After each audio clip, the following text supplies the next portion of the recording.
Hello. Welcome in right here to Fantasy Life on Sirius XM Fantasy Sports Radio. Kendall, Valenzuela, Adam Ronis with you for the next couple of hours. You guys already know the drill by now, but Adam, we are just one day away from your Dallas Cowboys kicking things off, going up. Don't shake your head already. We can't do this. Your Dallas Cowboys kicking things off against the Philadelphia Eagles. It's fine. It's finally here. I know some people might be drafting today, so we'll continue to go through some guys that we still like to draft. And over the weekend, how you doing? You signed up for another draft yet? I did not, but Okay. there's still time. There's still tonight and potentially, I don't know about Friday night because the game's going on. Saturday. I mean, you could, or after the game, and then Saturday. So there's still time, but as of this moment, no. And the line has moved, and now Philly is now an 8.5-point favorite over Dallas tomorrow. So we'll see. Look, week one, I will say this. There are always a lot of surprises. The underdogs do very well week one, and you tend to see a lot of the total points go under as well. So we all know week one can be crazy, as every week can be in the NFL, but especially week one with so many players not participating in the preseason. There's Russ. So maybe the Cowboys can surprise us and try and keep it close. That would be fun. I think they can. Come on, have a little faith. No, really? it's You done. want me to have faith after seeing this team operate? Well, I mean, just a little, maybe. I don't know. I think they can keep it close for a while. I mean, we just need fantasy points. That's all we care about. That's they can true. be down. They can be down the whole time, and we'll just see Dak Prescott through the air. I've got him. I was looking through all my leagues last night. I was looking through all of them, making sure I had good, waiver wire set. Some of my bids in. I have a lot more Prescott than I initially expected, but I'm not mad about it, Adam. Some of the teams that you look back on that you drafted in July, yeah, there were some jump scares in there. Some things where I was just shaking my head like, hey, this was a month and a half ago, and maybe we thought things would turn out differently. But Dak Prescott, I mean, now I will say in the rankings, it doesn't look like I love Dak Prescott, but overall, the offense as a whole, we've talked about George Pickens, we've talked about CeeDee Lamb, and Javonte Williams in there. We should be okay with it. We'll be good. Yeah, this will probably be one of the weeks that Prescott is lowest in rankings for many people because of the matchup on the road, Philadelphia's defense, even though he does usually do well against them. And you also have to look at it from a perspective of, well, they're one of the biggest dogs of the week. The game total is around 47.5. So that means they're likely playing from behind and passing a lot, and we don't expect the run game to be very effective. So, yeah, on paper, it doesn't look like a good matchup, and I think you're going to see a lot of people trying to go away from Dak this week and look for a lesser guy. Which is understandable. I think I have him QB 17 this week in my rankings. So and that means you're going to play a lot of guys. So you're benching him in a lot of leagues? No, because I waited on quarterbacks. So I have if I have Dak, I usually have a JJ McCarthy or maybe someone even lower that I'm not loving, like a Tua Tagovailoa I have in another league. So no, Adam, I'm sticking with it. But it is one of those things where if you did pick up Dak and then you came back around with a quarterback that we like Drake May, I think you and I are both high on Drake May going into this week. Yeah, you could have some questions there, but I am playing him in most of my formats, most of my leagues. It'll be okay. It'll be great. Who's your pick? Who are you picking to survive this week? That's the big question. I was looking through that this morning. I haven't decided yet, but I think it's between Denver. Yeah. And I mean, if you want to take Arizona on the road, I don't. Okay. I was looking at Tampa against the Falcons, but that I would not do that. It's nerve-wracking. Yeah, I think Atlanta might win that game. Oh, there's not easy games this week. It's a fun week one slate. We don't usually get this in week one. We usually get, just games that you throw out there and you're like, okay, there's clear and obvious winners here, but this week seems a little bit tough, which is exciting. Why don't you want to take Philadelphia? I'll take Philly. You told me not to. You said keep the faith. I didn't say that. You said that. You said keep the faith, not me. Listen, you've said it. Stranger things have happened. Yeah. Right? I mean, not that I think that that's going to happen, but I might want to save that one for a little bit later down the road. Because you're right. Stranger things have happened on a Thursday Night Football week one. You'll be so happy on Friday if that happens. Yeah, and then disappointed in week 2 or week 3. And for the rest of the season, really. That's what we'll have to look at. Yeah. But it's going to be a good week. Again, we know that some of you are still drafting. I saw some questions already at Valenzuela 17 at Adam Ronis over there on X. If you have questions, send them our way and we're going to try and get to them throughout the show. Same with the phone lines. We'll open them up here in a little bit. I wanted to go through some news, Adam. And the news really yesterday was depth charts. People freaking out over depth charts. So I kind of wanted to go through the top of the hour. Are we believing these depth charts, or are we thinking that this is just smoke and mirrors and eventually things are going to turn out a little bit differently? So I did want to start with the Commanders and Jacory Croskey-Merritt. He was fourth on their unofficial depth chart at running back. I don't think we have to worry about that so much. We know that between Jacory Croskey-Merritt, Chris Rodriguez, they're going to have roles on early downs. We're going to see Austin Eckler in charge of the passing downs this season. I feel like Eckler might be one where he's not a super sexy name, someone that might have been overlooked this season. I don't really have any of him except in best ball. But we don't worry about this, right? Don't take the bait. We know what's going to happen with this team and how this running back room is going to look, right? Do we?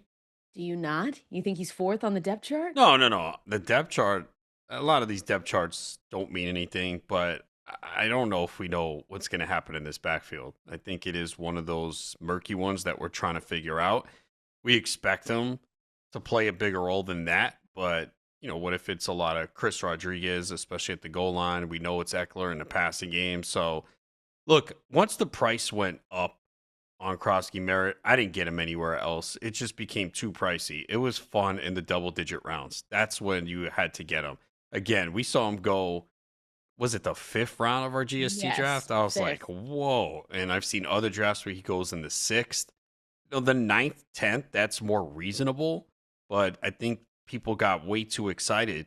And I think the one that you feel best about this week, again, just week 1, is probably Eckler at this point. But also, if the game script holds true, then Washington should play from ahead. They are favored in this game by 6.5. Although that's a game too that could be close. So especially if the Giants' defensive line can create some pressure. So now we're nervous. Now you're making Jacory Croskey-Merritt managers nervous. It's fine. Let me just say, I do kind of agree with you there where we don't know necessarily yet. I got ahead of myself, but I did pick up a lot of Chris Rodriguez last night. And I was okay spending, I think I spent $26 in one league just to have him. And someone that I did drop was Marshawn Lloyd. And I don't want to talk about it, but it is. I think I did the same exact move, except look at I us. didn't pay as Best much. Friends. I needed to. I was okay with it. How much did you pay? $6. What? For Chris Rodriguez? Mm-hmm. That's nice. I wanted to make sure I got him. My running back room was. Did you see what the runner-up was? Yeah, it was 22. 22. Oh, okay. Yeah. So that's always good. This happened though after, I think people changed their bids after they saw the depth chart, to be honest, because I did the same thing. I just thought that he might be a little, like people might want him a little bit more. I wrote him up in the waivers 2 weeks ago. So he was definitely someone I needed. But do you have a lot of Eckler, by the way? No, I don't either. Don't think I have any. I mean, he did move up my rankings significantly over the last couple of weeks once they made the trade of Brian Robinson. But, I mean, like we talked about with Paul Charchi, and he's better, I think, in guillotine leagues because of that high floor. I think in redraft leagues, especially this early in the year, it's tough to start him. Yeah, I agree. And then Jacory, he's going RB consensus for week 1, RB 36 in our rankings. I have him at 33. Yeah, I'd say 36. That's the right area where in a lot of situations you're probably not starting him. Most of your roster should be healthy right now unless you took 2 suspended players in Rice and Addison and Ayuk and players like that. And you need to play someone. You're like, oh wait, my entire bench is injured or suspended. So in that scenario, yeah, but for the most part, you should have the ability to start most of the players that you took as a starter. And again, I don't think many people took Croskey-Merritt as a starter unless you went crazy in that stretch and took him weeks, rounds 5 over to the 7. Last 2 weeks. You don't think people took him as their probably? I would not start. I don't think I would start him this week. Yeah. Again, we just don't know how this is going to play out. Austin Eckler, the only safe one in that backfield to start. Maybe if you needed to, deep league. Yeah. In a PPR league, especially. Kaleb Johnson listed behind Jalen Warren and Kenneth Gainwell on the team's official depth chart. This is one where I talked with we were filming a show yesterday with Matthew Berry for LG TV, and he put out there that he believed months ago, he wrote this up at NBCSports.com, that Kenneth Gainwell was going to be involved in this backfield. So now Kaleb Johnson managers might be looking around a little bit. Depending on the range, you shouldn't have he shouldn't, well, maybe he is a 2 for some people, depending on where he was going. I've got a good amount of Jalen Warren this season as a 2. If I, anchored my team to a running back, I just did it a couple days ago, and I anchored my team to a Jahmyr Gibbs, came back around, and Kaleb Johnson was the guy I got after 3 or 4 receivers. Are you believing this one? You think that Kaleb Johnson is going to take some time to climb up that depth chart and get some actual real work? Yeah, this one feels more real, right? Hmm. Maybe not RB3, but I don't think he's someone that you can comfortably start. And they just paid Jalen Warren as well. And, the pass protection is a real issue. Aaron Rodgers is not going to take that. You know that. He's like, get this guy out of here. He can't pass protect. It's I'm true. under pressure.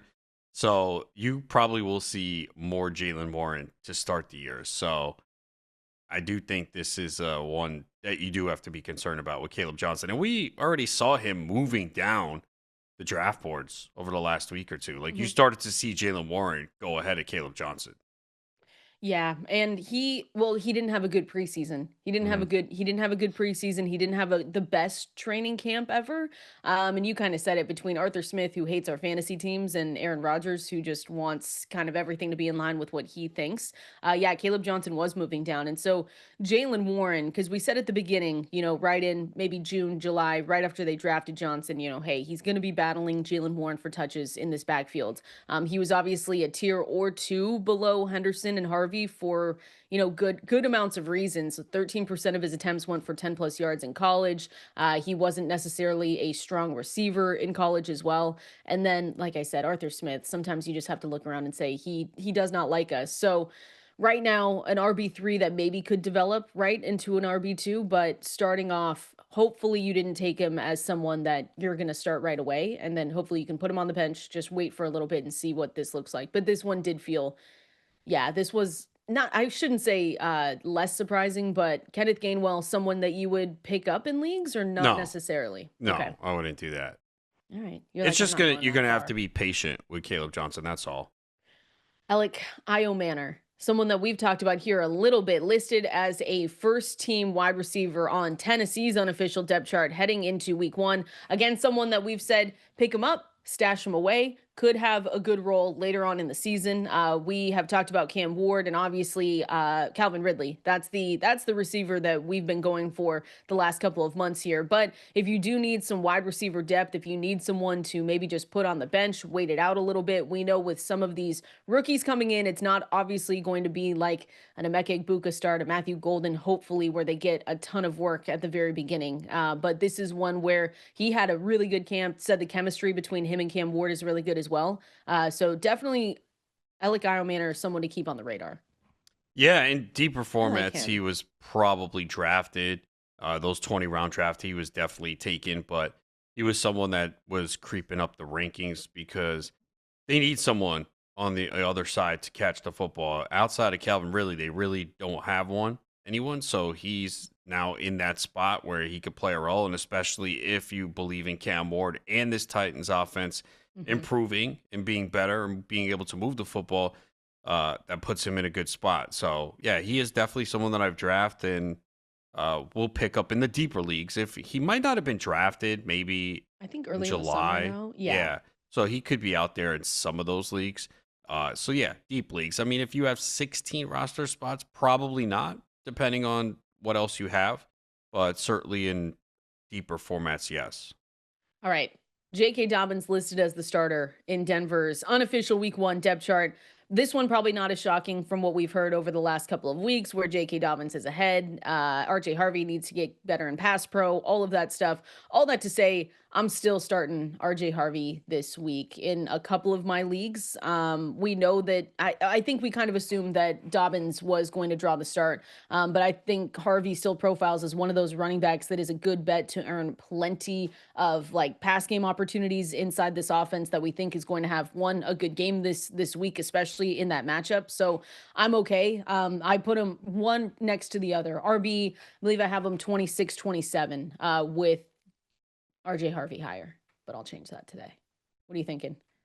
Yeah, probably for this week, slight lean to Dobbins, but I think you can put both in there. But we expected this early in the year with the veteran Dobbins that they will go in his direction. But we've seen Sean Payton backfields where both running backs have value. So Harvey was drafted pretty much in every draft that I saw before Oh Dobbins. yeah. But we also saw Dobbins start to go in that range where maybe people were light on running back.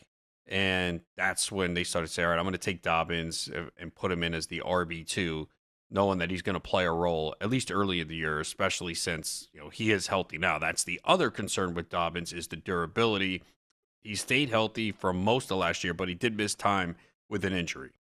Yep. And it's again, I'm comfortable starting Harvey. In one league I have to start Harvey. Adam, it might not be up to me because of how I was drafting, but that's okay. JK Dobbins manager is also pretty probably comfortable being able to do that as well. Last one I want to go through here is that Travis Etienne and Tank Bigsby listed as co-starters for the Jacksonville Jaguars in their unofficial depth chart for week 1.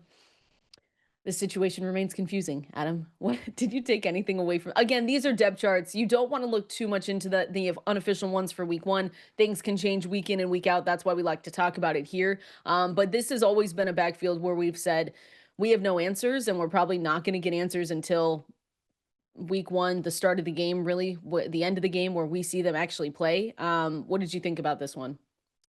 Not surprising at all. I mean, we've seen ETM mostly with the ones, but they were mixing everyone in there.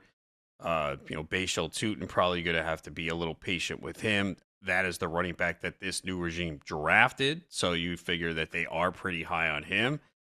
There's been talk, too, about potentially one of these backs being traded. Maybe that happens during the season.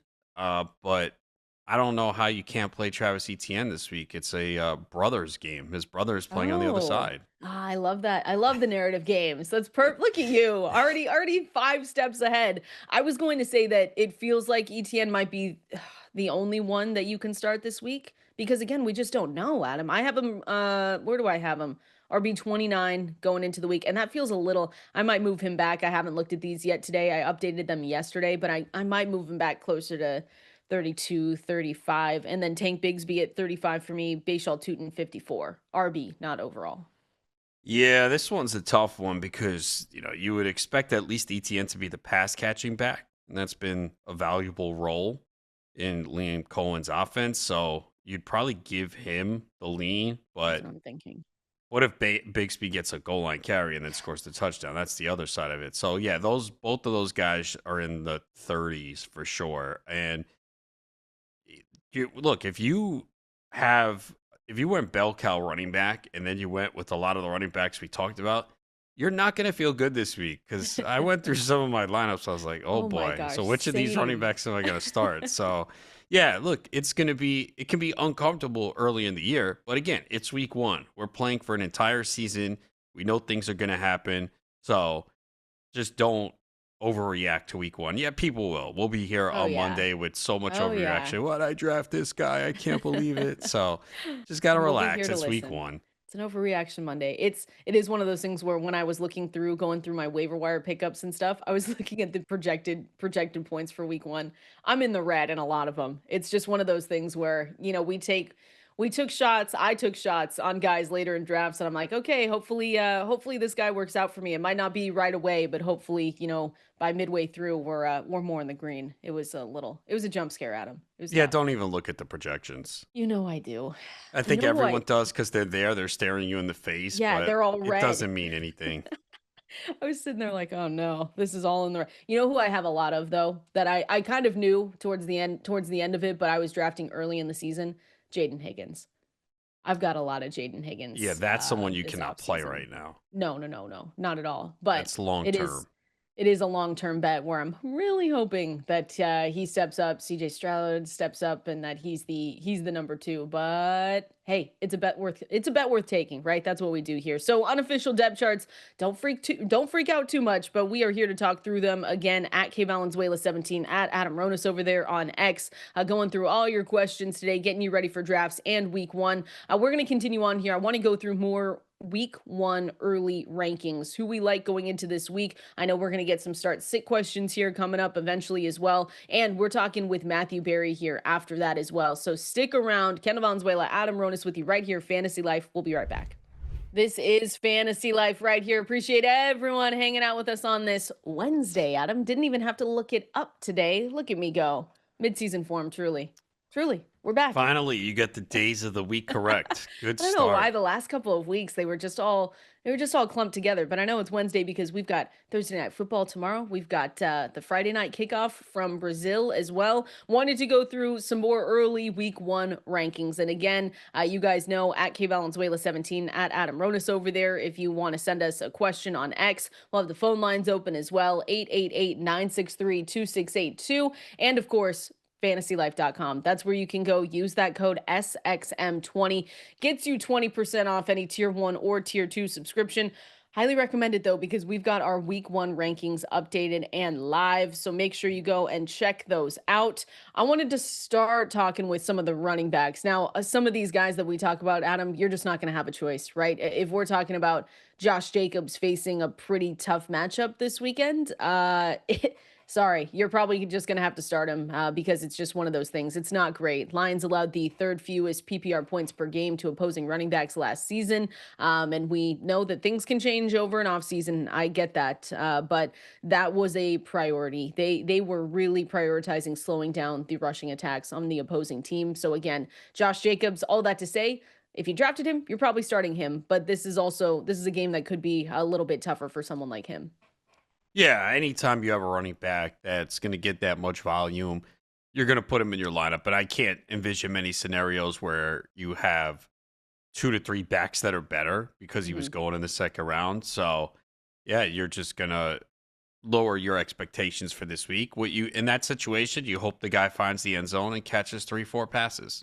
That'd be nice. I've got him RB11 on the week, and yeah, there's just other options out there for you if you have them. Again, it's really tough when we're talking about some of these guys like Jacobs, like some of the elite running backs, the elite wide receivers. They might have tough matchups, but we just have to push through it. I'm curious with you on Tony Pollard. Will be interesting for some people because depending on when you were drafting him, you could have gotten him a little bit later, especially pre Tyjae Spears injury news. So Tyjae Spears again is out with that ankle injury. He was placed on IR. So that means that we got 4 games. We have 4 games without him.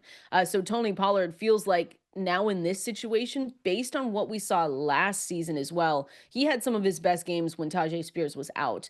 And it feels like we're going to have to trust him now. And he could be someone that, again, depending on where you drafted and when, Adam, you could be starting him ahead of some other, later round, mid-round running backs that you took.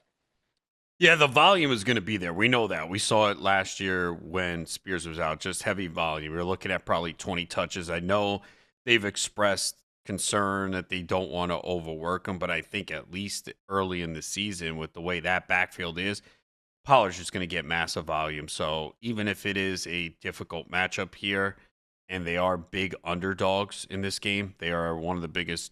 I think it's them and Dallas are the 2 biggest dogs of the week at 8.5 points in Denver. But either way, you're looking at Pollard getting 15 to 18 touches in this game. And if they are playing from behind, needs more reception. So, yeah, he's like a RB2 this week, probably like mid RB2 range, low RB2, where you're probably going to play him this week. Yeah. Yeah. I know their offensive coordinator, the Titans offensive coordinator, said that Tony Pollard is in a good place, but the quote was, we'll have to get other backs in the mix, whether it's Chestnut or Mullings. don't worry about that, right? Those are guys, and we're not saying go run and pick them up off the waiver wire either. But it is one of those things. I think they've told us that repeatedly this offseason too. If it once Tyjae Spears went down with his injury, they said they're not trying to give, and they've been saying that they're not trying to give Tony Pollard that same workload that he had last season. It was a lot.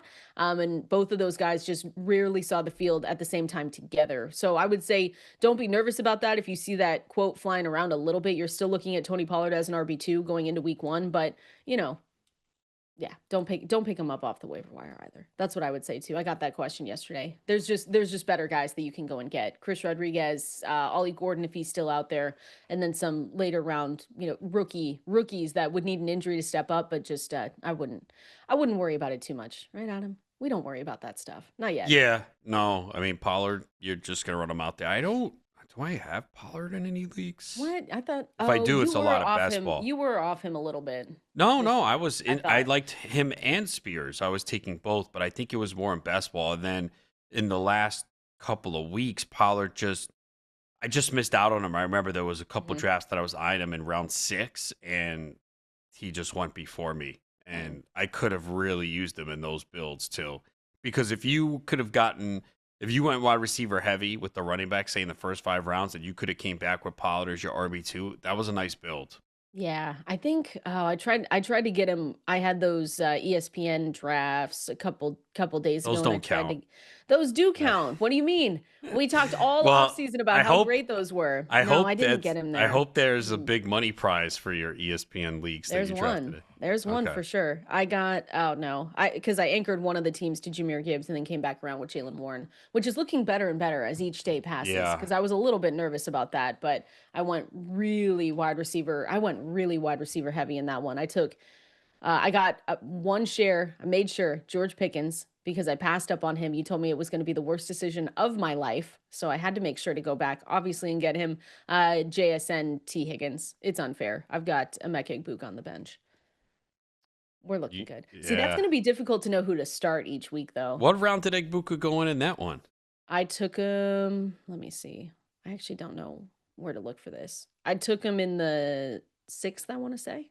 Oh, okay. I thought he Yeah. would have gone a little further, but you said I can't play No, around I and I gotta can't. get him. Yeah, I wanted to get him. I don't know where to look, but I believe I took him in the 6th. Okay. See, again, that's going to be I don't those are good receivers. When you have stacked teams, it becomes difficult to know when to actually start some of these guys. It does. I've always said that, like those 10-team leagues, like the decisions become more difficult because if you know what you're doing and you were using the fantasy life rankings and you were on ESPN, you definitely have a powerhouse team. And when you have so many top players to choose from, unfortunately, you're going to get it wrong a lot. There's no way you can get it right every single week. And we've been hit with some of those questions like, wow, those are guys I that should know. be in every starting lineup, and you can't. You just have to make a decision between like top 15 receivers, and you can't start all of them. It's tough, but someone has to do it, Adam. Sorry to any of my league mates listening, but Yeah, that's it's a stacked there's receiver two room. extremes. There's that, or do I start like Yeah, as and we then I get was just into the talking. season, it's like, do I start who do I start this week? Rico Daddle or Trey Ugh. Benson? I mean, I was just talking to you about how much Jaden Higgins I have, which is like not the best spot, to start the season. But it's guys that you bet on that hopefully come on strong midway through, hopefully earlier, but Yeah, definitely midway earlier, through the whether season. they need some time to acclimate or maybe there's an injury in front of them. But yeah, we all have those players that we thought would play a role earlier in the season, and right now, no, it's not going to happen. So, Stay especially with the patient, though. rookie receivers too, you Hmm. you, you got to be patient with some of them. And I've told this story before. I was all over Jalen McMillan last year and had him, and it got to a point. Well, it's not happening. I have to cut him and move on because the bye weeks started to happen, the injuries, and even when Mike Evans and Chris Godwin first went down, McMillan wasn't great immediately. And you talk about patience, you had to wait a long time, and I couldn't because a lot of those rosters needed Hmm. reinforcements.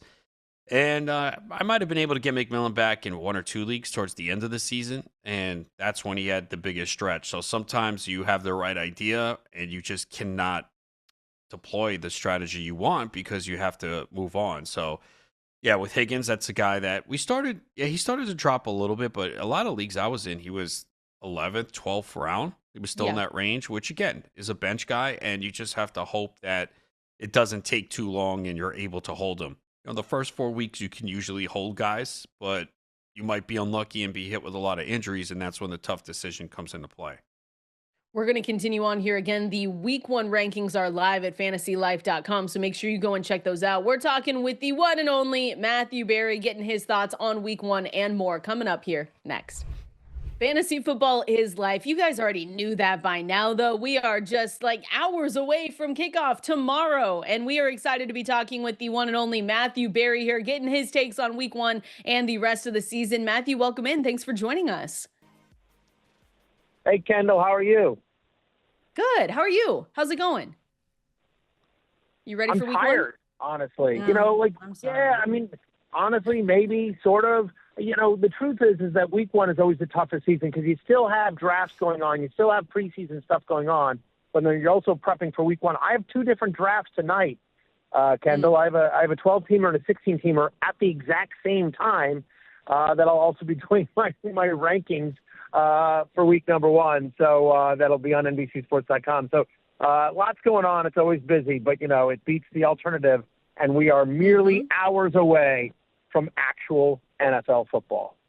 Oh, say it louder for the people in the back, Matthew. We love it. We know a lot of people listening right now to us as well have some late drafts, so we're going to continue giving them the best breakdowns before week one and kickoff. I have to ask you about, we got some depth chart news yesterday, and while we don't want to look too much into it, some of them, raised a few eyebrows. We had some questions coming in. Kaleb Johnson, you and I talked about this yesterday on LG TV when we were recording that show, is the RB3 behind Gainwell and Warren. So, Matthew, is this just a Steelers thing, hating our fantasy teams already, or should Kaleb Johnson managers be a little bit worried right now? Kaleb Johnson managers should be a little bit worried right now. You have to understand he's a rookie running back with a veteran quarterback and Aaron Rodgers that commands a lot of respect in the building. And traditionally, rookie running backs have had a tough time. It's not always, but they've traditionally had a tough time getting on the field with Aaron Rodgers early in their careers because Aaron is very peculiar, wants to make sure he has people that are good in pass protection, that understand, the offense and understand what he's trying to do. Aaron obviously changes a lot of plays at the line of scrimmage. He checks out of stuff. So it's not surprising to me that Jaylen Warren and Kenneth Gainwell, two veterans, have been running ahead of Kaleb in the preseason and are listed on the depth chart as being ahead of him. I would be nervous about Kaleb Johnson this weekend against the Jets. And I'd be nervous about him a little bit this season until he sort of establishes some trust with Aaron Rodgers. Look, it's Arthur Smith, and I don't think I've ever seen an Arthur Smith offense that I didn't hate for fantasy football. I think this season's going to be no different. I've said this on my show. People are going to be shocked and annoyed and pissed off at how much Kenneth Gainwell and Jonnu Smith are used in this Steelers offense this year. They really are. I've got Kenneth Gainwell in a lot of deep leagues. Wow. Okay. There's always a few players that you're nervous that you don't have because you know that if it does go well, they could be a league winner. Tyreek Hill would probably fit in that category. Where are you on Tyreek Hill this year? I'm fence-sitting a little bit, if I'm being honest with you, Adam. Like, I have some shares of Hill. I haven't completely faded him. I haven't gone all in either. I have a decent amount of Jalen Waddle, too. I will say this. In deep leagues, I've grabbed a decent amount of Malik Washington because I do think if anything happens to Hill, who is on the wrong side of 30, has missed games previous in his career, I do think Malik Washington would be one of the few instances of an insurance wide receiver that if something were to happen to Hill, Washington would immediately have value. But I agree with you, Adam. If he's right, big if, but if he's right, he can be a league winner. I was more pro him than not because I feel like the risk of Hill is baked into his ADP. Like he's going in the third round, whereas this is a guy a year ago was going as a top 5 overall player. And so, fully healthy. He was on my podcast at the Super Bowl at Fantasy Football Happy Hour. And we asked him, give us a prediction for this year. And he says, I'm back to being a top three guy. Now, Tyreek's never been shy, but I do think it's kind of an interesting call there. So I apologize. I'm sort of fence sitting there, but, I don't know if that answers your question there. Like I'm in, but I'm not all the way in on Tyreek. But it's certainly within the range of outcomes, and I have enough shares not to hate myself if he does pop one more time. Talking with Matthew Berry right here, getting us ready for week 1. Matthew, we know you're ride or die, Omarion Hampton for the season. We got news over the last couple of weeks that was kind of surprising, at least to us, that Najee Harris eventually was back at practice. Now he's cleared for contact. Now he could play week 1. So we know that you like Omarion Hampton over Najee Harris. But if people are drafting like you tonight, have a couple drafts tonight, maybe on Saturday as well, is Najee Harris now back to being more draftable, or are you still thinking that he's not going to, be fully ready week 1 and he'll start slow? Yeah, I'm not really worried about week 1. And, draftable is a in an 8 or 10 team league, no, Najee Harris is not draftable. If you're in a 16-team league like I'm doing tonight, of course Najee Harris is. So it all depends on sort of, what your roster looks like, the size of your league, et cetera. But my expectation is that a fully healthy Najee Harris gets about 35% of the running back work for the Chargers. I think it's going to be like 65-30, maybe it's 60-40, but I think Hampton is the superior talent. I think he'll get more of the goal line work. I think he'll get more of the passing down work. And then I believe over the second half of the year that Hampton is such a superior talent at this stage of their career. And he's somebody that obviously Harbaugh and Roman believe in. They used the first-round draft capital on him. That I believe he will have a Bucky Irving-like second half. Obviously very different kind of players, but I just think he will. Remember last year at this time, Bucky Irving was in a bit of a committee, and he certainly didn't have the draft capital of Hampton or the profile, but he was in a committee. But by the end of the year, it was so clear, second half of the season, that Bucky Irving was by far just the best running back on Tampa Bay and just dominated down the stretch. That's what I think happens with Omarion Hampton this season. What do you think happens in the Washington backfield? I know we talked about it with you a few weeks ago. Some things have changed since then. Where do you stand on that backfield right now? I mean, I think it's going to be a little bit of a committee. I think ultimately Jacory Croskey-Merritt, Bill as we all call him, ultimately will be the running back you want. But week 1, I think you'll see all 3 guys touch the ball. I think you'll see JCM. I think you'll see Austin Eckler. He's always going to have a role, of course. And then I do think Chris Rodriguez has somewhat of a role. Maybe Jeremy McNichols, by the way, touched the ball a couple of times. If it's possible, I would take a wait-and-see approach against the Giants this Sunday to sort of see how it all shakes out. But I do think, at least for a little while, it's going to be a bit of a committee. Also, there's a chance that Jacory Croskey-Merritt banged up his shoulder a little bit. And so I know in practice this week he's been wearing a non-contact jersey for a little bit, somewhat. So it'll be interesting to see once the injury reports come out later today if JCM is actually on it. So that may dictate his playing time as well. Matthew, we appreciate it so much, you hanging out with us here. I would say get some rest, but we know you're not going to rest until after the Super Bowl. So, thoughts and prayers over there. One more question. Who wins tomorrow? We've got Cowboys-Eagles. Are you taking the Eagles, right? Is that your pick?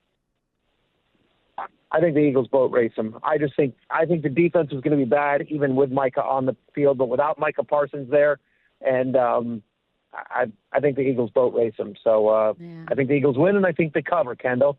To answer the question, I'll be on the sidelines tomorrow for Football Night in America. The game is on Peacock and NBC. Of course, I'm a company man, and so I'm looking forward to it. I'm actually, after my show today, I'm heading to Philadelphia. I'll be up there tonight. But I appreciate you guys always having me on. And, as I tell everyone, go to fantasylife.com, sync your league. Check it out. All for free. Check out our rankings and our tools, everything at fantasylife.com. Awesome, Matthew. We appreciate it. Have fun out there tomorrow. Have a good week 1, and we'll talk to you hopefully soon. Sounds good, guys. Take care. All right, there he goes. Matthew Berry, of course. We're going to see him tomorrow for that game. Sorry, Adam. I thought maybe he would say, no, no one is going to say. No one's going to say No one's going to say the Cowboys are going to keep it close. Come on. I know. I just, there's always a chance, but it didn't happen. So again, that was Matthew Berry here. We're going to go through Go Hard or Go Home, presented here by Mike's Hard Lemonade. Want to finish out this tight ends talk. I know some people still drafting tonight and over the weekend, which tight ends are going to go hard, which tight ends are going to go home and not really give us any fantasy goodness. We're going to give you those names next. This is Go Hard or Go Home, presented by Mike's Hard Lemonade. The bold flavors of Mike's Hard Lemonade, the official drink of those who go hard for their leagues. And Adam, I wanted to finish up here with tight ends because people know we love Colston Loveland. We love Tyler Warren. We love George Kittle. I wanted to go through some of these guys in the middle that I've seen a few questions on, and more specifically, maybe some of the older veteran tight ends, what our expectations are for them going into the season. I haven't talked much TJ Hawkinson, but curious for you, depending on how you look at him, he's recovering from the late 2023 torn ACL, MCL. Didn't obviously find his way into a full-time role until I believe that was week 12 or 11 last season. And then he averaged 10 points per game, 18% target share from that point on until the playoffs. And he's still been drafted, obviously, as a top tight end. You'll see him up there. You'll see Mark Andrews, Travis Kelce, David Njoku. But is he someone that if JJ McCarthy, who we've loved to take later in drafts as a second quarterback, if we see him have a good campaign to start, especially to start the season, and then you have Jordan Addison on the bench, TJ Hawkinson for you think he goes hard this season, or you think he goes home, middle of the pack? Yeah, I'm going to lean that he will go hard. I don't have him in a lot of leagues. I did take him in our GST league. It was like end of round 8. And believe it or not, Tyler Warren was gone at that point. So you do see that occasionally. So, yeah, look, if JJ McCarthy, he's going to need that reliable target over the middle. And that could be Hawkinson a lot early on in the season. We know Jefferson is going to command the most targets, but Hawkinson at least is in a good spot to start the season well. So, yeah, look, I typically haven't drafted him just because he's one of the top tight ends off the board. You usually see him go 4 or 5. He just happened to be in a spot at the end of round 8 where I was in that tight end area. And again, Tyler Warren was gone. So I took Hawkinson and hoping that, he could bounce back after coming off last year, came back from the torn ACL and wasn't great. And we know that players coming off those injuries are never going to be themselves immediately. So hopefully with the whole season to recover, that he has a good year this year. I haven't gone out of my way. He's in that area of drafts like we talk about for the quarterbacks. When it comes to Bo Nix, Kyler Murray, Patrick Mahomes, he's kind of in there for TJ Hawkinson, where he's in that range of Evan Ingram, Hawkinson, Kelsey, Mark Andrews. So I haven't gone out of my way necessarily to go and get him, but he does offer a really solid floor on an offense that we know run by O'Connell. We like it. We're expecting JJ McCarthy to do good things. So I could see him going hard as well instead of going home. Evan Ingram, I took him a lot in early drafts. I liked the landing spot for him. We know that he's not going to be a field stretcher or anything like that. But, when we look at him in this offense, he is primarily this underneath option, right? So going hard, going home for Evan Ingram. He's got an ADOT average depth of target sitting at 5.8 right now. So to me, Adam, when I was drafting him, I know that he has a little bit limited touchdown upside here, but he does offer, this really, really good reception potential where we look at his targets and we look at his receptions that we have projected for him for 2025. And I have a good amount of early shares of Evan Ingram. So go hard or go home for him 2025. Now you're going to say go home. Great. Yeah, this is a tough one for me. I don't have a lot of him. I understand people thinking coming in with Sean Payton and the Joker and everything, but he's not, like you said, he's never been a big touchdown scorer. No. They have other pieces. So is he going to get the football that much? I'm going to say go home. Yeah, just say it. It's fine. It's early Evan Ingram shares, but I think he's one of the 2 top passing options in this Broncos offense stepping forward. You don't? You could see a Mims. It could be Mims. It could be Bryant. Maybe they spread the ball around. RJ Harvey in the past game. Yeah, I don't know. Fine. You just hate the players that I like. Yeah, that's fine. I didn't say that. No, it's true. No, it's fine. Hey, David Njoku, last one. Go hard or go home for David Njoku. Kind of profiles similarly to Evan Ingram, but it's in an offense with, obviously, we have questions at the quarterback position. How long are we going to get Joe Flacco in here? I know still people are still drafting these guys, especially if they fell to a certain round in your home leagues. I understand taking them, especially with what we saw with Njoku, Joe Flacco a couple seasons ago. If we get that connection again, feels like he could go hard. But he's been someone in that range where I just did not take. I think I have a little bit of Njoku, and it's in best ball. not any of my redraft leagues. Yeah, I'm going to say he's going to go hard. I've taken him in a couple leagues because he could be a top 2 target in his offense. We saw 2023, 123 targets. Like, you love that out of your tight end. Even last year, 97 targets in 11 games. Yes, the key is we all don't expect Joe Flacco to be the guy the entire year. Also, the version we saw last year with the Colts wasn't great.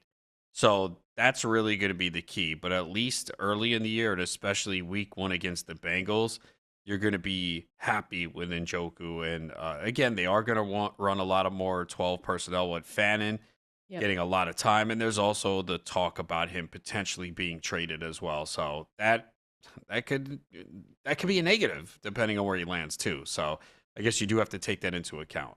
He's a good volume play, especially PPR leagues. Yeah. You know that he's going to, I think we have him projected for 100 plus targets in this offense. Even if we don't like the offense, we want to chase that volume, and that's what you have with Njoku. That was Go Hard or Go Home, presented here by Mike's Hard Lemonade. We're going to continue on and start taking your phone calls, so please call us and taking your questions on X. It's time for the water cooler next. Fantasy football is life, and we are making sure you are ready for week 1 of the NFL season. We know you still have drafts going on. We know you have start-sit questions, so give us a call, 888-963-2682, or press that new call-in button on the Sirius XM app. And as always, make sure you go to fantasylife.com. We are in the water cooler right now, going through the pieces of news that you might have missed since our last show and making sure you are up to date on all of that. But fantasylife.com does the same thing as well. So make sure you are subscribed to that newsletter, 100% free in your inbox 7 days a week. And you can use that code SXM20. SXM20 gets you 20% off any of the tier 1 or tier 2 subscriptions that we have. We've got our week 1 rankings live. We've got the start sit tool as well. So if you can't call us in today, can't send us a message over there on X at Valenzuela17 at Adam Ronis, then make sure you go over to that start sit tool because it will help you win leagues this season. We've got a little bit of news that we can go through. Adam, just a little bit. Jackson Dart. Oh my gosh. How did I not start the show with Jackson Dart? What am I doing? Yeah, I don't know. You're slipping. You're still in preseason form. What? Oh, take that back. I take that's horrible. Jackson Dart, though, named the Giants Patriots #2 quarterback. So had questions about Jameis Winston, all that other stuff. This really isn't. I'm kind of being a little bit dramatic. This isn't crazy news. But Jackson Dart is definitely someone that I have stashed in really deep formats, just in case he's good to go. He's someone that I said months ago that maybe could be a waiver wire hero. I just don't expect Russell Wilson to keep this job the whole season. Now, when this happens, it'll be interesting because if people don't remember, they have the toughest schedule for 2025, and there's no easy place to put him in there, right? It is a brutal schedule. Jackson Dart, when he goes in eventually, it's probably not going to be pretty to start the season, but yeah, #2 quarterback. Jameis Winston's just back there. Maybe they trade him. That could be fun. Yeah, it's certainly possible. Look, we know Dart's going to start at some point, so this isn't a surprise. And I guess it's now, okay, when does it happen? You mentioned the schedule. So they open up at Washington, at Dallas, home to Kansas City, which is somehow a primetime game, home to the Chargers. So, okay. And then at the Saints. So that's a game that they could win. But then the next week, they're home to Philly. Then they're at Denver.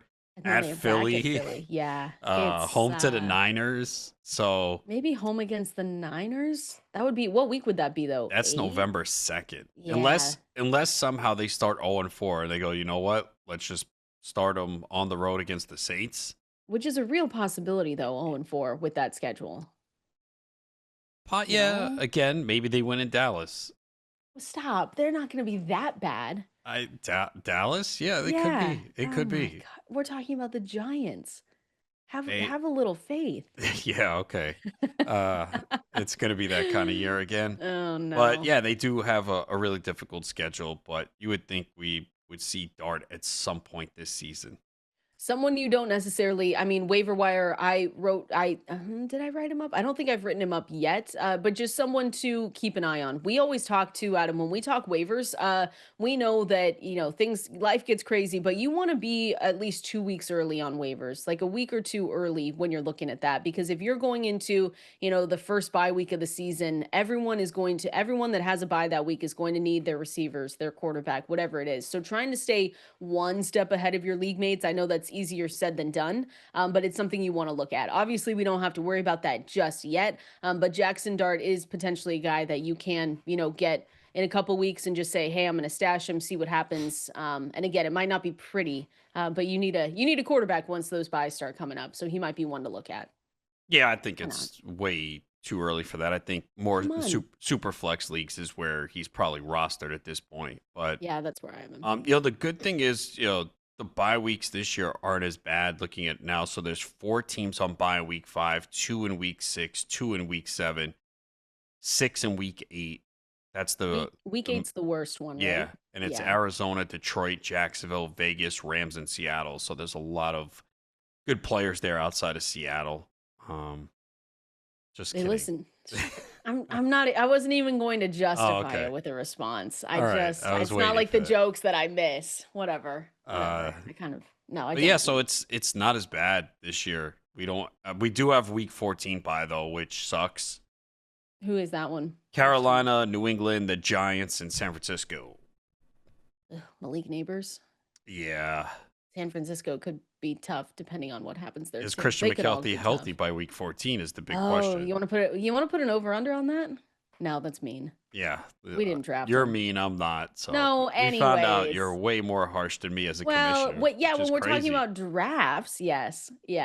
I'm not that mean, though. No, you are. You just have to be on top of things, And then you have a difficult time having a partner as well. I heard there was a lot of animosity between you and Matt Swing in the draft. You know what Adam's been doing in the break, everyone? When we're sitting here having a great show and Adam's messaging Matt Swing, who I am co-managing a team with for the Beat Adam Ronis League, and he's just stirring up rumors saying that I'm upset. You were, I didn't want Kamara. That's the only thing. No, he said he was listening to the show or watching the show yesterday, and he heard my comment about having a vendetta against your co-manager that you can't say anything.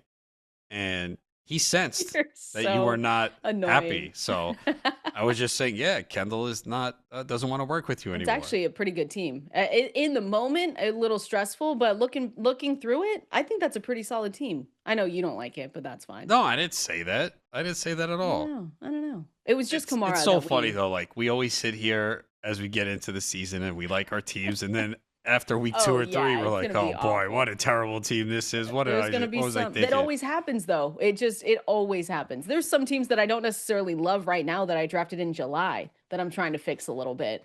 And there's nothing you can do until waivers open. So that's why this run is important. When you have double-digit teams, you know that unfortunately there's going to be a couple that just don't work out. You just hope that the majority of your teams are good and make the playoffs. But it's difficult. Even if you take a lot of the same players, there's going to be that one team where it doesn't go right.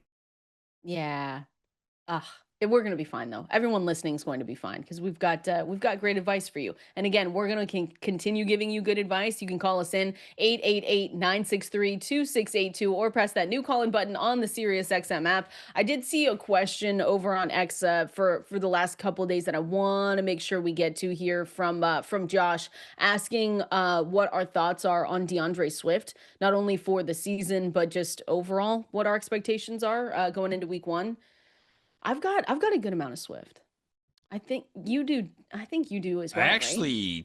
I don't. I wanted him though. So again, in a lot of those builds where I went 1 running back, 4 receivers in the first 5 rounds, I wanted Swift in round 6, right? That would be like the perfect spot.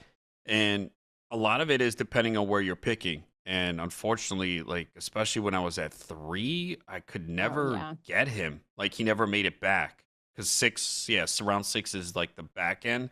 So he usually was going in the front end. So Yeah, I, it's I just like him. I yeah. think he ran pure, right? I mean, we expected that they would add someone, and they technically did with Kyle Monangai, right? But it's one of those things where I thought they would go out in free agency and get someone. They didn't in the draft, like I said, just not just Kyle Monangai, because I do expect him if he's able to uh climb up the depth chart a little bit that he could have a significant solid role. But for right now, DeAndre Swift, Roshan Johnson, I'm not crazy worried about. So I think for me, I really like DeAndre Swift this season. Could it come back to bite me? Absolutely. But I think borderline RB2 in an offense that we hope is better with Caleb Williams, Ben Johnson over there getting him involved. I think the only thing that people were questioning is if it's really going to be because Ben Johnson is there a thunder and lightning approach with Roshan Johnson, DeAndre Swift. And again, I wasn't drafting that way. I didn't take much Roshan Johnson. I don't think maybe in best ball, but Kyle Monangai is the guy that I waited on if I wanted to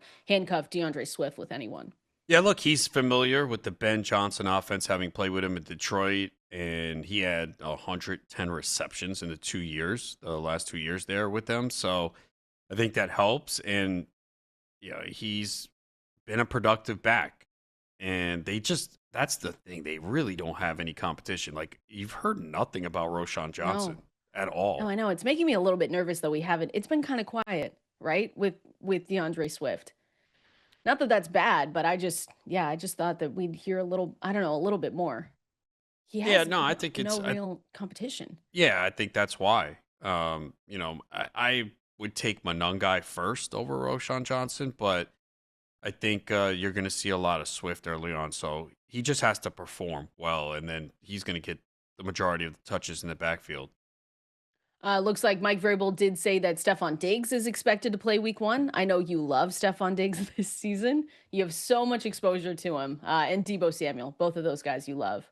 I do. I did not. I actually do have some Stephon Diggs this year because if we like Drake May, I just thought that this was a good addition for them to get a veteran presence in there. I know he tore his ACL when playing for the Texans last season. Obviously, New England signed him as this free agent this offseason as someone that could be a good presence, a good pass catcher for Drake May because last season that wide receiver room was so bad. And so while people might, overlook Diggs, I think it was baked into his price anyway this year that he never got crazy expensive where you said, why is he going at this range? So at his price, at his ADP, his average draft position, I took a couple shots on him. Okay, now you're making false allegations again. Okay. What? Don't hate Diggs. I said you liked him sarcastically. I like the price on him. I warmed up to him like as the preseason went on, and you saw okay he is healthy because they lie to us a lot. You could look good in these clips, but everything has been pretty positive. It's just with Diggs is that you usually don't want to bet on a player at his age coming off a torn ACL, right? But he has looked good, so he wasn't a target for me, but I was absolutely open to drafting him. It's just the problem was where he was going, I was kind of out of receiver at that point. I already had like so many receivers that it was all right, time to focus on other positions. But if I did have a build where I was looking at a receiver in that range, I was open to taking Diggs. Again, I think in PPR leagues, I think he'll be more valuable. He's going to be that short underneath, move the chain guy for Drake May, that veteran presence that can get open. So it has been surprising how good the reports have been on Diggs, but there are always outliers and players that just defy what you expect, and Diggs looks like that right now. And Deebo Samuel, we talked about him too. Like I was always surprised. I thought he was going to go much higher, and he never did. And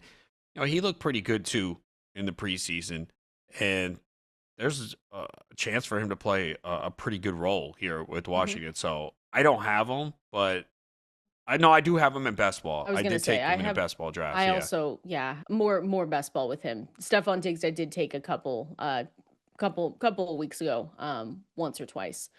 But yeah, Deebo did he get he got the Cardi B bump for you?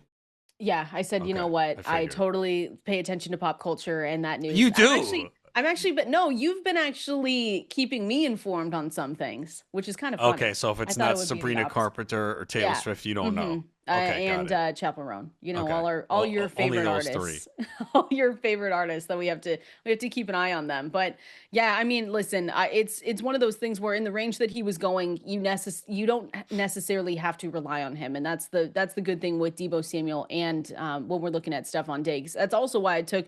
I mean, Hunter Henry. I know that I've said I really like Tucker Kraft. If I missed out on a Tucker Kraft though, I took a good amount of Hunter Henry. He had 66 receptions, led the team with 674 yards last season. And he's one of those tight ends that people might just say like, it's not the sexiest of names, but again, this receiver room was so bad last season. He was definitely a favorite target last year, and someone that I've just kind of kept in the loop. If I miss out on my guy Tucker Kraft, I've been Yeah, okay with it. Kraft really fell in our draft the other night. Did you see how far he fell? It was like No, around 12 or 13.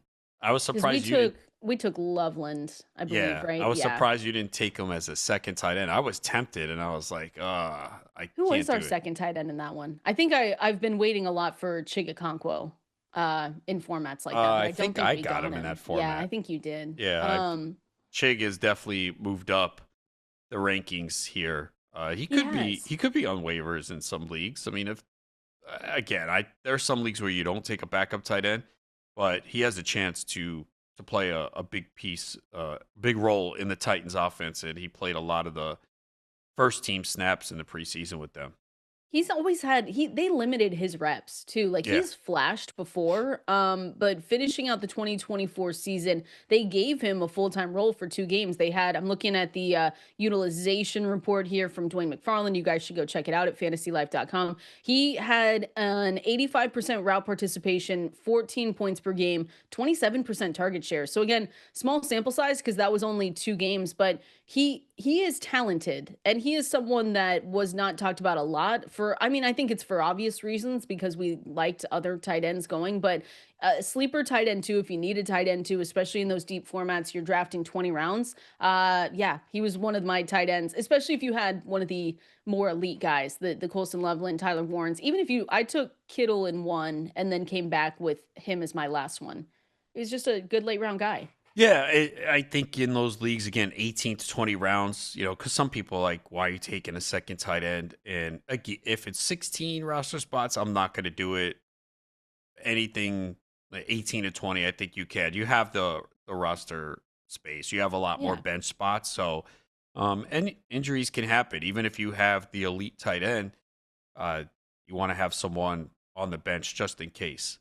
So I do think Chig is that good tight end 2 target. So yeah, as the weeks went on, he was moving up my draft board.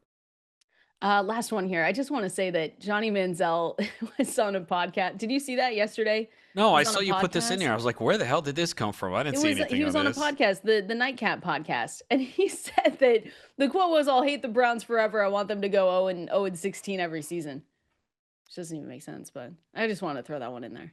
Yeah, I don't Nothing, no know. thoughts, No, nothing to say.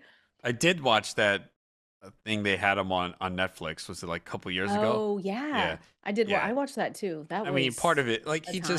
didn't care about practice. He wasn't about No, football. I mean, come no. on. No, none of those things. Oh, by the way, Gabe Davis, signed by the Bills. Forgot about that Cool. one. Come Yeah. on, You get think that excited. matters? No, of course not. But I'm gonna bring it up anyway. It's fun. No one wanted the guy. Should we make a bet where if you lose, you have to pick Gabe Davis up off waivers? Well, maybe he's gonna have another big Could you postseason game with imagine? 4 touchdowns. Oh my gosh, in the fantasy playoffs. I mean, that's what drove. Where was he going? Do you remember the year after that where he was going in drafts? He was being drafted very high. He was, and I wanted no part of it. That was like the easiest thing to see. Like, yes, okay, this is not gonna happen again. So Yeah. don't buy into it. Come on, He's a only little Gabe Davis. 26. Exactly. He's still got some. Feels like He's still he's got something older. left. I love when we do that with players. Where you're like, I think this guy's old, and then you look and he's absolutely not. Oh, Come on. his birthday When's his says birthday? a lot. Oh, give me a month. Give me a month. April. April 9th. No, I gave it away. It was a What? layup. April What? 1st, April Fools. Oh, stop. Be nice to Gabe. What? And you say I'm mean. Be nice to I'm Gabe just saying it Davis. fit the narrative. By the way, I got a message on X saying show takeaways so far at K Valenzuela 17 is mean according to Adam Ronis. Thanks, Adam. I'm not. Have you seen the April Fool's joke? I mean, come on. Well, Gabe Davis, man, he's a touchdown guy. I didn't realize this. Look at his touchdowns: 7, 6, 7, 7, and then 2 last year in 10 games. So with Buffalo, he was scoring touchdowns. Now he's never hit 50 receptions in a season. Hey, we don't care about that. We just care about I'm kidding. Pick him up. I guess in a touchdown only league, but no, I'm just kidding. He's not going to have a big role on this team. Watch. What week are we going to have to come on here and say that Gabe Davis is doing things? Well, when week 8, 9, when the entire Bills receiving core goes down, Kaleb Shakir, by the way, he was practicing last week. Yeah, it sounds like he's going to play. Yeah, it does sound like, but what was it for him? A high ankle? Yeah, high ankle sprain August 1st. And that is the Sunday night game too. Yeah, and they held him out for the entire month of practice so that ankle could heal. Oh, so I can't believe you didn't see this story. You know, he saved 19 dogs from being euthanized. Yeah, I did see that actually. Okay, but you talked about Johnny Manziel. Sorry, the Browns going 0-16. Okay, see, this is the kind of human you are. The priorities are. You're looking horrible. for the negatives. What? Stop it! No, I'm not. It was just crazy. You don't usually hear people say that about former teams. Khalil Shakir is a good guy, who we kind of already knew that, but he did save those dogs. It was really nice. Oh, I gotta say this. I don't even know if I watched it last week. This Bills Hard Knocks has been the most boring one ever. There's nothing good about that. There's just nothing exciting. I don't even remember. They didn't want to do it. Oh wait, it's on tonight. Oh, so tonight I'm assuming. Yeah, Shout out to I you still for watch watching it though. For the people, because if you weren't watching it, I was not going to have anything to say from it. It is so boring though. I'm the type of person. Once I invest in something, I finish it. Man, I've been with people and they're like, after the 4th episode, I'm out, or like the 5th, and I'm done. I've for sure done that. You're that person. Shows. With a show, I'm not going to waste my time on a show, especially. This one feels sometimes different. You need to be patient. Like people say Breaking Bad started slowly, and a lot of people consider it one of the best shows. I haven't seen it. Oh my goodness. What? I know. I need to watch that one. No, if I don't like a show or a movie, I'll just stop because I don't want to waste my time. We have precious time, Adam. We have no life. Well, okay. Me. So you'll walk out of a movie theater after 20 minutes? No, I'll stay in a movie. But I want to make sure I watch the full preview of a movie, unless it's too scary. Almost. I didn't almost walk out of Weapons, but that movie was scary. I don't know what it's about. Oh, I'll send you a preview. It's pretty good. It's pretty good, but it is. Don't let people tell you that it's not scary, because it is. Anyway, I'm not mean. Stop saying that over the air. Khalil Shakir, good guy, and looks like he was able to practice last week. Probably, depending on when you drafted too, going to be in some starting lineups this week. Don't you think? It could be. There's a chance that he's off on him, but I don't think he dropped that much. He's still though like in the wide receiver. He's a wide receiver 4 though. There's a chance you're not playing him this week. I'll look at where I have them here after the break. We're going to go through Don't Be Surprised If. I've got some things to say. We've got some potential outcomes for the 2025 season. Want to talk about Mark Andrews, Caleb Williams, T. Higgins, maybe not paying off his ADP. We're going to go through those coming up next. Yeah, we've got everything you need at fantasylife.com and right here, Fantasy Life on Sirius XM Fantasy Sports Radio. Use that code SXM20, gets you 20% off tier 1 or tier 2, depending on which way you want to go. Start Sit Tool powered by Xfinity is live and ready. We've got our week 1 rankings live and ready as well. I do see someone, you want to take a phone call, Adam? For the good people? Yeah, I do. Yeah, I had to say yes, because if I say no, I look bad. So now you're trying to reverse the tables and make me look bad. I'm not falling for that trap. Yes, bring on the callers. All right. You're so funny. Let's go to Abe in Michigan. Abe, what do you got for us? Hi, thank you for taking my call. Good morning. So I do have a couple questions. I'm hoping I can fit them both in. I currently have Caleb Williams at my quarterback position. J.J. McCarthy, Brock Purdy, and Drake May are actually out. All are on the waiver wire. I'm in a 10-man, so I'm wondering if one of those guys is worth picking up and holding on to season long, or should I just kind of stream between the 4? I'm a 10-man again, so I feel like I should be able to stream those guys. Maybe one of them will get picked up. And then another question. I got a trade yesterday. I gave away Garrett Wilson, Travis Kelce, and Cooper Kupp, and in return, I got Jonathan Taylor, Jaden Blue, and Njoku back.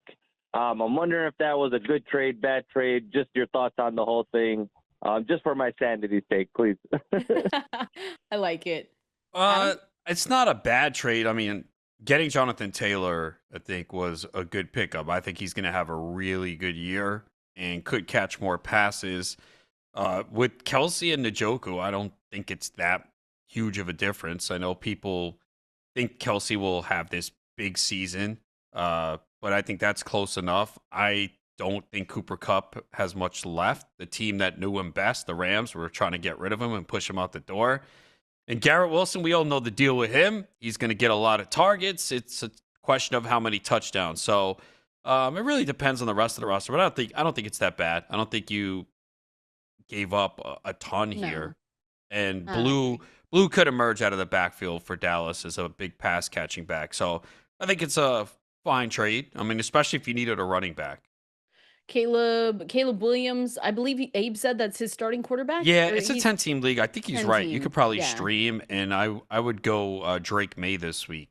Mhm. And He's got a good he might wind up matchup. being your starter all year. Like, I think he can be that good. But if you have all those guys on waivers, that means probably pretty smart for a 10-team league. You shouldn't have backups, right? Yeah, no, not especially if you have a 10-team. short bench, you don't need a backup. So Mhm. yeah, you can't start Caleb Williams this week.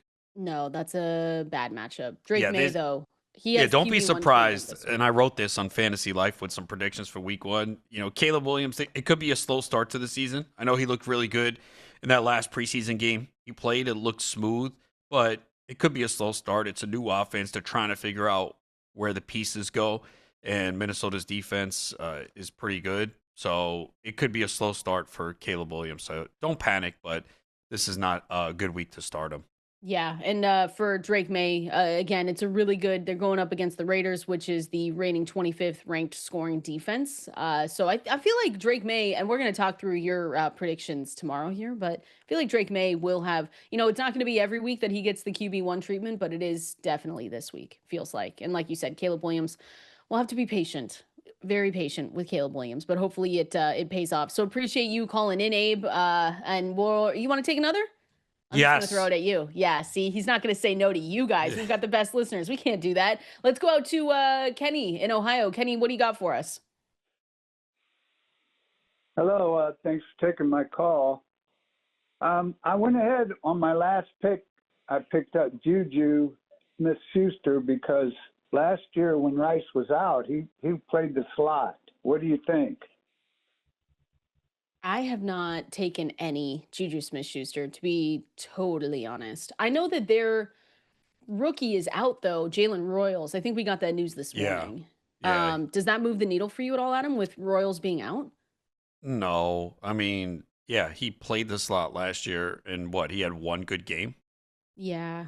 So, no, I'm not doing it. They have too many other players. Even Tyquan Thornton had a good camp. Mhm. So, you still have Kelce there. You got Worthy. Pacheco's healthy. So, yeah, I mean, unless I haven't seen, and I play in a lot of leagues with 20 rounds, I have not seen Juju drafted once. I saw him on waivers, so I'm in the same. I'm with you on that. Hollywood Brown, I had an update on him, but I thought now he I was can't find progressing it. well, and I You thought think he he was. plays this week? I Oh, thought here it it was is. He's trending in that. done, quote, done everything in practice. Yeah, we should So know. he's on track. Shouldn't we know today? We should That know game's today because Friday. that's a Friday. So if Yeah. he's not going, maybe he doesn't. Well, I don't know how they do it with the Today flights, is but like it the sounds- Friday injury report for Yeah. Kansas City and the Chargers. So And they we said should that know. yesterday in the press conference that he's done everything. Looked good out there running around. Yeah, so we should know more about Hollywood. But yeah, I haven't picked up Juju. That's definitely even in those 20, like you said, those 20 round drafts that we've done, he's gone undrafted. Hey, look, for if the you're most part. cool with 2 catches for 14 yards, yeah, pick him up. Stop. Hollywood Brown. I do have a little bit of early Hollywood Brown. That'd be kind of nice to see him play. I don't know why I keep doing that either. I just tell myself. Keep doing I'm like, what? drafting Hollywood Brown. What's wrong with? No, I No, think it's fine. especially with Rice suspended, early in the season, maybe. I mean, you're probably not starting him this week, but I have no problem drafting him, putting on the bench to see if he can get going a little bit. Yeah, and Royals again, he's going to be out this game, so you're not going to see him again. That's probably deeper leagues and formats. You weren't necessarily drafting Jalen Royals to start him right away, but it is one of those things that you want to keep an eye on. Don't be surprised what if I gave you Marvin Harrison Jr. continues to just be a boom bust scorer in fantasy football? Would you be surprised, or do you think that he is one?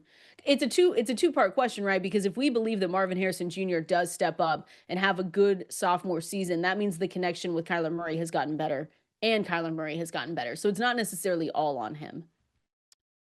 Yeah, I think it's going to be inconsistent. I just really do. They didn't do anything either to really upgrade the offense, which is good for Harrison and McBride, right? Because you figure, okay, they're still going to get the majority of the targets in this offense, but it really does come down to Kyler Murray. Are we going to see him improve as a passer? And he hasn't done it. So they keep saying, oh, the connection is good. What else are they going to say? That is bad? They're not going to say that. Well, no. Did they do breakfast or anything? Book club? I didn't hear any of that. No. Video games? No, nothing. Well, I mean, Kyler Murray, we know those video games, but yeah, we do know that. So in the end, I don't have any Marvin Harrison Jr. He went too high for me. Every time I was on the clock and I saw the name, I said, I can't draft him. So I hope I'm right, obviously. Yeah, but, I was going to say. But like, the only one we hope we're wrong about is he was a tough rank for me because like I kind of had him. He started falling towards the end though, right? Wide receiver 19-ish, or is that where he fell? So yeah, even then I was just like, I can't do it. Like I still have a feeling that it's going to be inconsistent. So I don't have much of him either. I've got Kyler Murray on a couple teams just because if he was falling, I just said, you know what, let me get there. But I guess for week 1, Marvin Harrison Jr., I think I have him ranked wide receiver 26. So let me ask you a question then. So he went wide receiver 19 in that beat Adam Ronis league that you and Matt Swing tried to do peacefully, but there was a lot of dissension. Would we stop? We are friends. So Harrison went 4-4, and you you were on deck. You took McLaurin. If it came down to Harrison and McLaurin, what would you have done? Harrison. Okay. I think it wouldn't even have been a question. And I don't hate as your third receiver. As the third receiver. If he was there, I had him. I believe Swing's probably listening too. I believe we had him queued up. Okay. Because I haven't. Terry McLaurin, this is one of those teams where that's a team that we took a lot of players that I haven't normally gone out of my way to take. Terry McLaurin is one though where we talked about the potential regression, right, with the touchdown department. That could happen, but if it's between him, Marvin Harrison Jr., yeah, I would have taken Marv if he was there, but he wasn't. Yeah, I did that a little bit because I've been drafting from the 3 spot a lot, so I think that was the first time I took Taylor. I do have McMillan in an earlier draft. First time I've taken Egbuka as well. Yeah, kidding. It was one of those things where, well, you took Ridley in that one too, right? No, I didn't. I thought you so did. I knew I wasn't going to get him this time because I took Worthy at 5-3. So that's usually the area where Ridley goes. And I said, all right, I have so much Ridley anyway. I said, I'm fine. And he almost made it to you because I was like, all right, if I pass on Ridley, Kendall's probably going to take him. And he went 5-7, one pick before you. Sniped. I know. Whoever was at that pick, by the way, was just killing us all draft. They had everything. That's a pretty good team. And they had Bowers fall to them at 3-7. That's the latest I've seen him go. I'm not kidding. There were probably 4 or 5 times where I texted Swing and I just said, we got sniped again. Actually, I like their build because they went they went 4 receivers and a tight end in the first 5 rounds. Then 4 running backs in the next 5, sandwiched with Dak Prescott. So yep, it's a pretty good build there. It's a good team. Yeah, it's a good team for sure. Although, why'd they take 3 tight ends? You have Bowers. Why would you take Dallas Goedert as your 3rd tight end? Who's their 2nd? Ferguson. Oh. I don't get that. I don't know. Who's their running back? They're the 2 off the top. Pacheco and Jalen Warren. Yeah. Which is fine. Look, if you're going to go 4 receivers and a tight end in the first 5 rounds, that's the running back pool that you're going to dip in. I'm fine with that. Pacheco, I mean, it's not ideal. When you compare it to other teams, you're like, yeah, okay.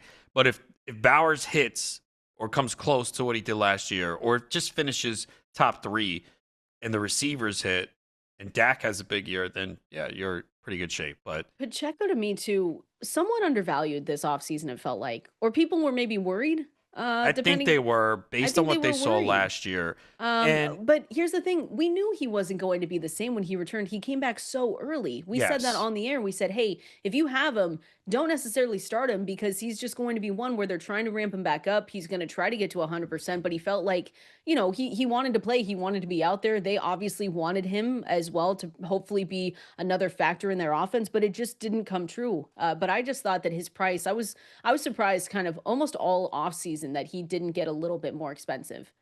I think the team tells stories, and what they told us is we're fine with him because what did they do? I mean, Elijah Mitchell, he Yeah. can't stay on the field. Rashard Smith, 7th round pick, and Kareem Hunt. Look, Kareem Hunt, that's the only concern I have. Do they use him more than we think? Do they use him near the goal line? I was That's gonna going to say, be the as a key. goal Like, line. if you have Pacheco and Friday night we're watching, and Pacheco has like a nice drive, taking him down the field, and we get inside the 5, and they bring in Kareem Hunt, yeah, that is going to drive those with Pacheco crazy. And I do have Pacheco in the GST, so that will be me screaming that you hear. That you hear from around the world. So that's Yeah, Adam. that's the one concern. But Because you like, wouldn't be shocked about that, would no, you? I wouldn't be, and I Yeah, think I wouldn't there's a either. good chance it happens. I don't want to see it, but the thing about Kareem Hunt is that he was able to get the job done for them last year. It Yeah, wasn't he great. He was. only averaged 3.6 yards per carry, He but found the end zone. yeah, he's not good though anymore. He's No, 30 but if he's he's 30 scoring, years if old. he's scoring touchdowns, that is gonna make you mad. And again, we wouldn't be shocked because with Pacheco, he's been solid on volume. He gives us good enough explosiveness, right? He hasn't always been. He's just a below average pass catcher. I think we can say that too. So it does open the door for a committee. Again, I just think I think that was baked into the price though. I've taken him. Yeah, and he in- runs like you, very angry, as if you were drafting with Matt out of Swing. here. I do stand by that I would beat you in a race, though. No, you I'm wouldn't. gonna still stand. No, You I wouldn't. totally would. I'm gonna be Okay. honest. Give me some time to stretch. Oh, now get you need ready. time? No, I just got put my running shoes on. Okay. How tall are you? 5'8". Okay, I think I have a chance. No, I can definitely beat you All right, we have to do this then. next time. Whenever we see each other next. I mean, like, look at those adults in the street just running. What are they doing? All right, we're going to continue on here. Appreciate people calling in. We're going to continue to try and take some of those phone calls as we keep going. We're going to go through draft or pass. Really, the last time we can do this, going through some key names here, especially at the running back position presented by Premier National Sports. We're going through it next. You can't count on much these days, but you can always count on Sundays with the NFL on CBS and Paramount Plus. That's right, football fans. Watch your local NFL game live every Sunday on CBS and Paramount Plus all season long. This year's schedule is absolutely stacked with rivalries and revenge games, including the next chapter of the epic Chiefs-Bills saga. So stay connected to it all on any device at home or on the go. Visit ParamountPlus.com/NFL to get started today and count on Sundays for another must-see season of the NFL on CBS and Paramount Plus. I like that one. The duo that you've been waiting for. Best friends, right? Yes, Right? unlike you and Swing. Right? What are you talking? Don't do this. Don't do this. It ended up being a pretty good team, though. It was okay. We'll It was good. see. Yeah, that's what we always like to say. Yeah. That's what I say about my Everyone our thinks their team CBS, is great GST. coming out of the draft. Exactly. And there's then only you one say, team that wins in the end. "Let's-" Usually going to be us, though. Okay. Yeah, I'm just. Oh, gonna- us, meaning you and me. Yeah, us. Okay. Yeah, the duo. Except, wait, Best we're friends.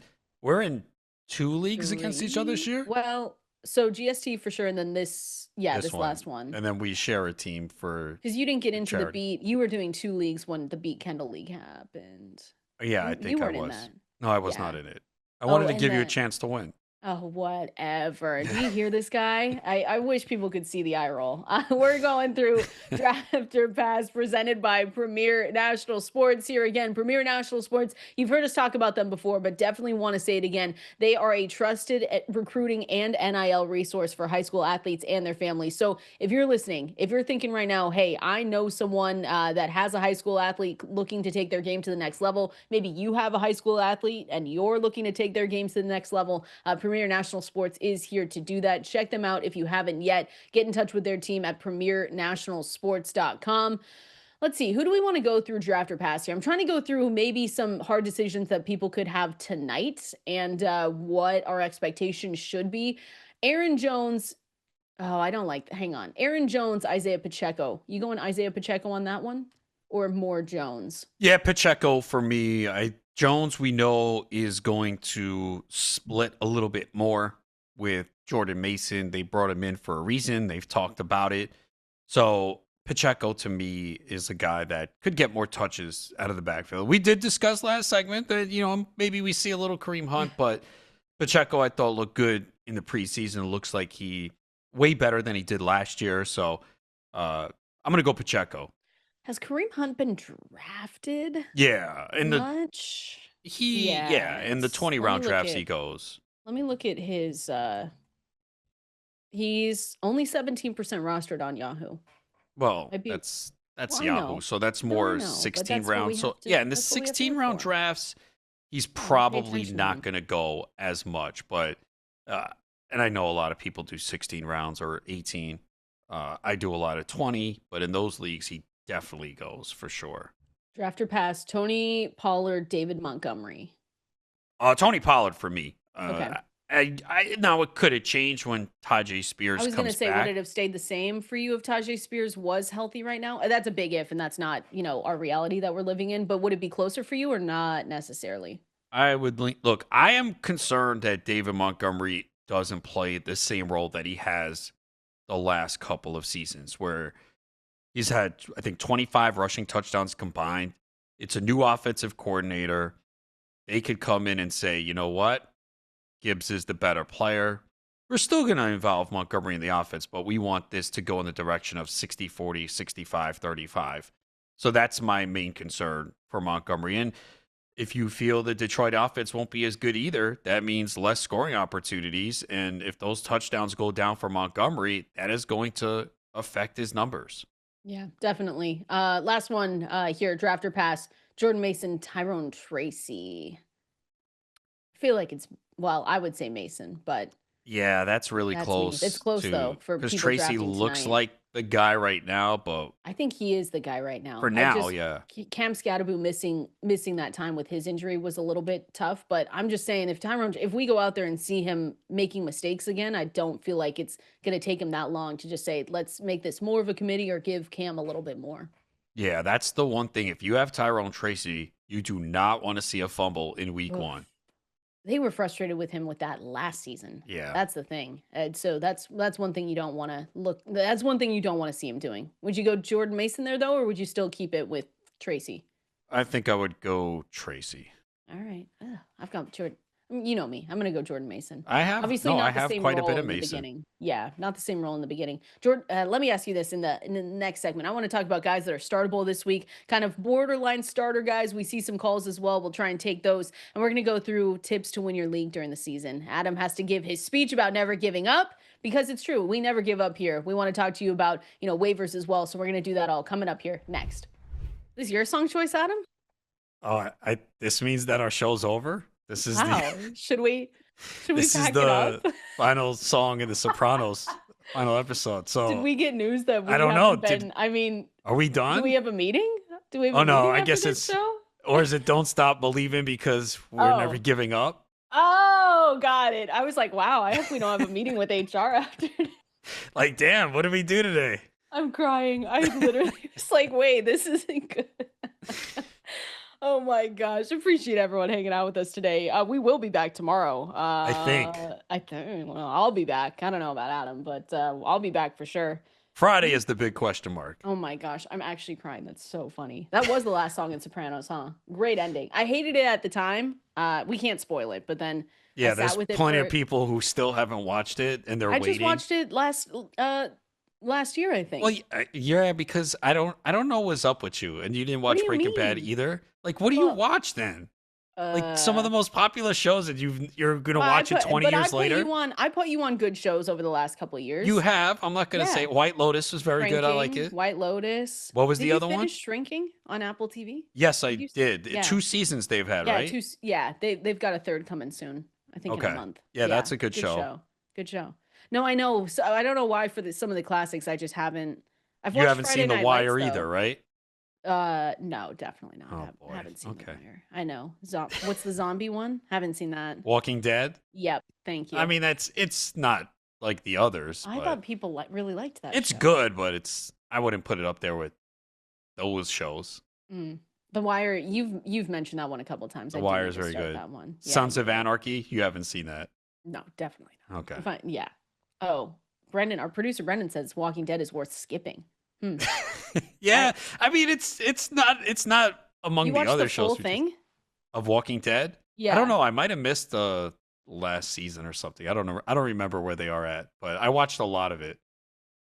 I don't know how to go from Walking Dead to tips to win your league.